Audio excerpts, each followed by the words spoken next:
Ја слушате програмата Низ Светото Писмо.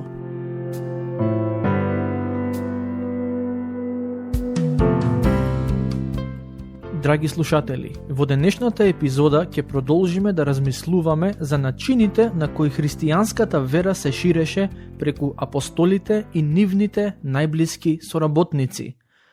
На крајот од претходната епизода читавме за тоа како Светиот Дух го водеше Филип да оди кон областа Газа и Филип го послуша. Ќе ги прочитам стиховите 27 и 28 од глава 8. Тој стана и тргна, и ете, еден човек од Етиопија, евнух, висок достоинственик на Кандакија, етиопската царица, кој беше чувар на сите неизини ризници. Тој дошол во Ерусалим на поклонение, а сега се враќаше и седејќи в кола го читаше пророкот Исаија. Во оваа и во следните 2-3 глави ни се запишани неколку навистина необични обраќања кон Христос. Првото е обраќањето на етиопјанецот, кој всушност беше потомок на Хам, синот на Ное. Потоа, во глава 9, читаме за обраќањето на Савле од Тарс, кој беше потомок на синот на Ное, наречен Сим. А во глава 10 читаме за обраќањето на Корнелиј, кој беше римско воено лице и потомок на Јафет, синот на Ное. Патем, при овие 3 обраќања кон Христос можеме да забележиме 3 важни фактори кои придонесоа овие луѓе да поверуваат. Првиот фактор е водството и дејството на Светиот Дух. Токму Духот беше тој кој му кажа на Филип да оди во Самарија, каде Бог делуваше на моќен начин. Потоа, Светиот Дух му кажа на Филип да оди во Газа, каде се сретна со евнухот од Етиопија. Водството на Светиот Дух е неизбежен чекор при секое спасение. Ме плаши помислата дека денес голем дел од службите во црквата не се водени од Светиот Дух, туку од лично суеверие, желба за печалба или влијание и слично. Знаете, дури и кога сакаме со некого да го споделиме Евангелието, ние треба да се молиме и да бараме Светиот Дух да не води во тоа што ќе го кажеме, но и тој да дејствува во срцето на оној кој ќе слуша.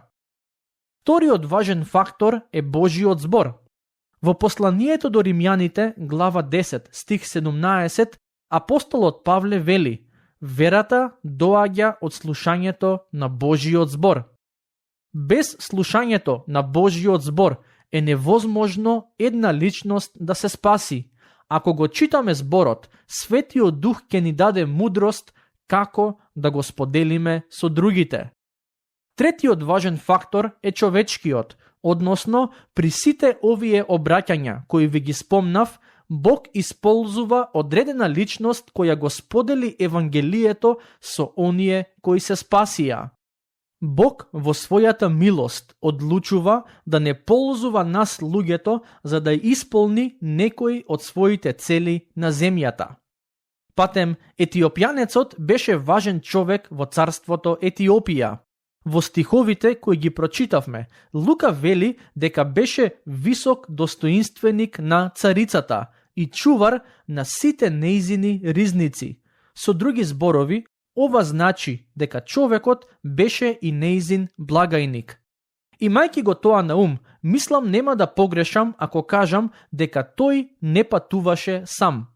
Прилично сум сигурен дека со себе имаше неколку слуги и помошници.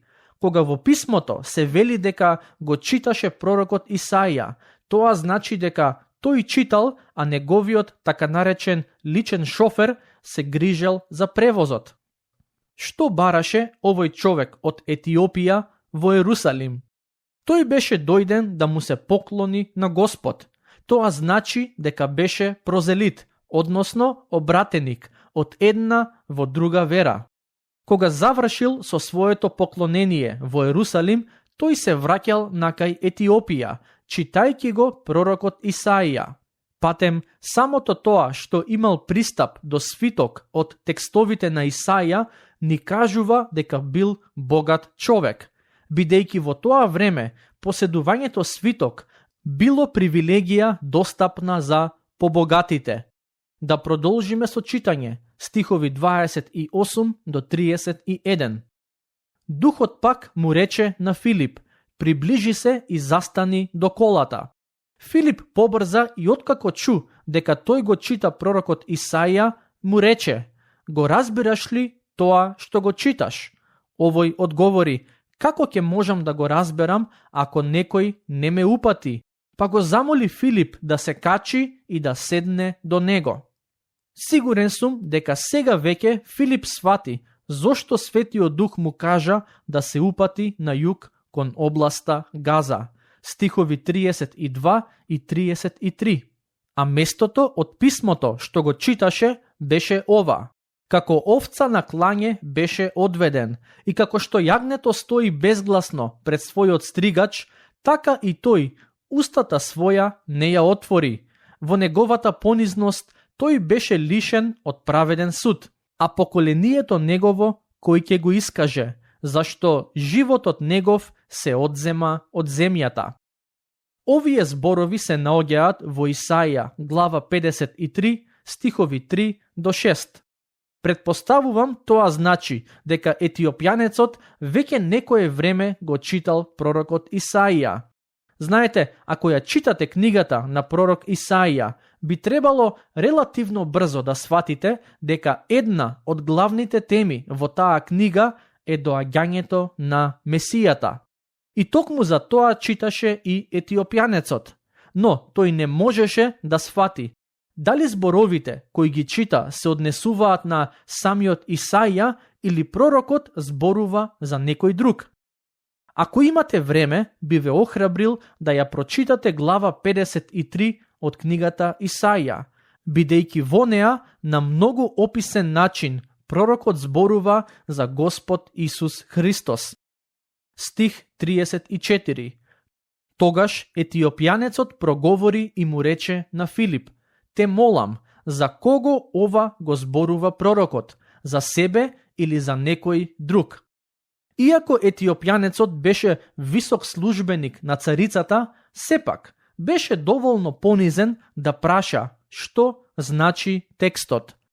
Стих 35. А тогаш Филип ја отвори устата своја, започнувајќи да му објаснува од тоа место во писмото и да му благовести за Исус. Кога Светиот Дух ве води да им сведочите на другите за Христос, можете да бидете сигурни дека тој ќе ви помогне да знаете што да кажете и како да ја пренесете пораката на Евангелието. Но забележете дека Светиот Дух го исползува Божиот збор за да ги доближи луѓето до Бога. Во прво послание на Петар, глава 1, стихови 23 до 25, апостолот Петар им вели на христијаните дека тие се наново родени, но не од распадливо семе, туку од Божиот збор кој е вечен. Потоа продолжува и го цитира пророкот Исаија, кој вели дека тревата се суши и цветот венее, но Божиот збор останува за секогаш. Значи, вечниот свет дух го зема Божиот збор и преку тој збор го носи спасението во животите на грешниците. При тоа, по неговата милост, Бог ги ползува луѓето за да го споделат тој негов збор со другите. Што се случи откако Филип му го објасни писмото на етиопјанецот? Не знам колку долго разговараа, но забележете што се случи по некое време. Стихови 36 до 39. И одејќи така патем, тие стигнаа до една вода, и етиопјанецот рече: еве вода, што ми пречи да се крстам? А Филип му рече: ако веруваш од се срце, можеш. Тој одговори и рече: верувам дека Исус Христос е Син Божји. И заповеда колата да запре, па слегоа во вода обајцата и Филип и евнухот и го крсти, А кога излегоа од водата, Духот Свети се симна над евнухот, а Филип беше грабнат од ангел Господов, па евнухот веќе не го виде. Тој радосно го продолжи својот пат. Што значи тоа дека Филип беше грабнат од ангел Господов? Мое лично верување е дека Господовиот ангел го однесе Филип на друго место, бидејќи тој веќе не беше потребен во областа Газа. Може би ќе се прашате, но што се случи со етиопјанецот? Црковната историја ни сведочи дека тој бил првиот човек кој го споделил Евангелието во Етиопија и како резултат на неговото сведоштво многумина поверувале и се родила црквата во Африка. Стих 40. Филип се најде во Азот, од каде што тргна во обиколка, проповедајќи го Евангелието по сите градови, додека не стигна во Кесарија. Ангелот го однесе Филип во местото Азот и тој проповедаше за Христос во таа околина. Потоа стигна и во Кесарија и на сите тие места, каде и да одеше, тој го проповедаше Евангелието. Како што можете да забележите, пораката за спасението се ширеше во Самарија, Јудеја, но преку службеникот од Етиопија стигна и во Африка. Ветувањето на Господ Исус дека неговите ученици ќе бидат сведоци во сите краишта на земјата, малку по малку се исполнуваше.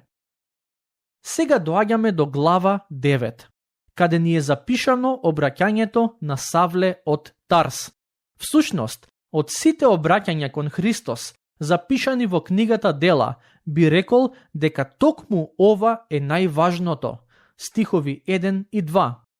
А Савле, дишејки уште со застрашувања и убиства против учениците на Господа, дојде кај првосвештеникот и побара од него писма за синагогите во Дамаск, така што ако таму најде некои што го следат овој пат, мажи и жени, врзани да ги доведе во Ерусалим. Кога започна прогонството на христијаните во Ерусалим, тие многу брзо почнаа да одат во други области, каде го проповедаа Евангелието. Од тоа што го читам во книгата Дела, добивам впечаток дека апостолите останаа во Ерусалим, а дел од другите христијани си заминаа. Еден таков пример е Филип, кој отиде во Самарија, потоа и во Газа. Иако прогонството против христијаните е грев во Божите очи, сепак Бог на чудесен начин ја искористи таа ситуација за да ги поттикне да ја извршат мисијата која им ја даде. За момент се чинеше дека религиозните водачи беа задоволни поради фактот што добар дел од христијаните во Ерусалим или си заминаа или почнаа да се кријат. Но Савле од Тарс не застана таму. Тој сакаше да ги гони христијаните каде и да одат. Затоа отиде кај религиозните водачи и им кажа дека слушнал за група христијани кои се собираат во Дамаск и од нив побара дозвола да ги уапси.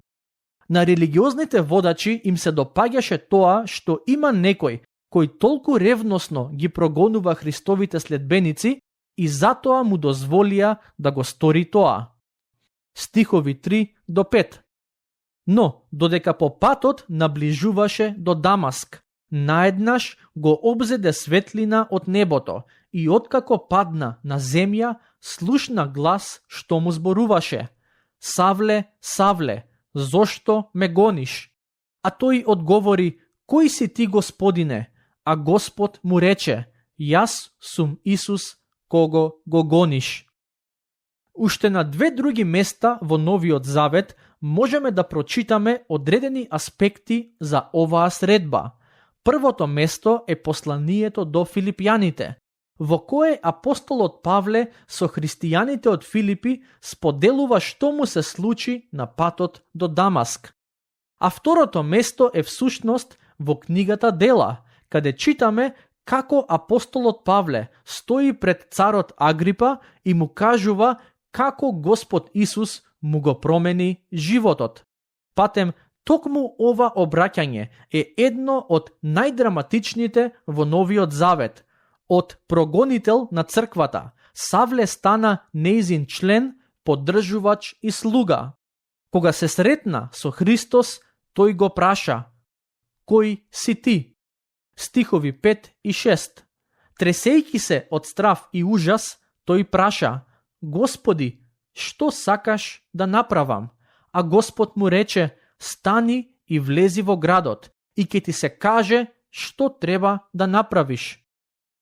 Интересно е тоа што откако Господ Исус му откри кој е тој, Савле реагираше со зборовите: што сакаш да направам? Со други зборови, тој како да вели: верувам дека ти си Господ, признавам дека ти си Месијата, кажи ми сега, што е следно, што сакаш да направам? Стих 7. А луѓето што одеа по него, стоеја занемени од вчудовиденост, зашто слушаа глас, а никого не гледаа. Овој стих ни дава до знаење дека кога тргна да ги прогонува христијаните, Савле не одеше сам, туку со себе имаше група на луѓе, кои претпоставувам дека беа вооружени. Додека тој разговараше со Господ Исус, неговите сопатници беа збунети, бидејќи слушаа како Савле разговара со некој, можеби и го слушнаа гласот на Господ Исус, но не можеа да разберат што тој вели. Стихови 8 и 9. Савле стана од земјата и макар што му беа очите негови отворени, ништо не гледаше. И водејќи го за рака, го доведоа во Дамаск. И 3 дена остана слеп и ништо не јадеше, ниту пиеше. Се чини дека на Савле се уште не му беше целосно јасно што се случило. Знаете, денес, кога некој ќе поверува во Христос, таа личност најчесто покажува голема радост, но од тоа што го прочитавме пред малку, можеме да заклучиме дека во првите 3 дена Павле не беше толку радосен, колку што беше збунет. Не заборавајте дека овој човек го изгуби видот и не знаеше кога ќе му се врати. Не само тоа, туку Господ Исус му кажа да оди во градот и таму ќе му се каже што да направи. Тој тргна кон Дамаск со цел да ги прогонува христијаните, а одеднаш неговите планови целосно се променија и се најде во ситуација во која не знае што ќе прави. Забележете што се случи подоцна. Стихови 10 до 12. Во Дамаск пак имаше еден ученик по име Ананија, кому во видение Господ му рече: Ананија, а тој одговори: еве ме Господи. Тогаш Господ му рече: стани и оди во улицата што се вика Права и во домот Јудин побарај го човекот од Тарс по име Савле. Ете, тој сега се моли. И во видение виде еден човек по име Ананија, како му приидува и полага раце над него, за да може да прогледа. Во следната епизода ќе продолжиме да размислуваме за овие настани. Дотогаш, Бог нека ве благослови.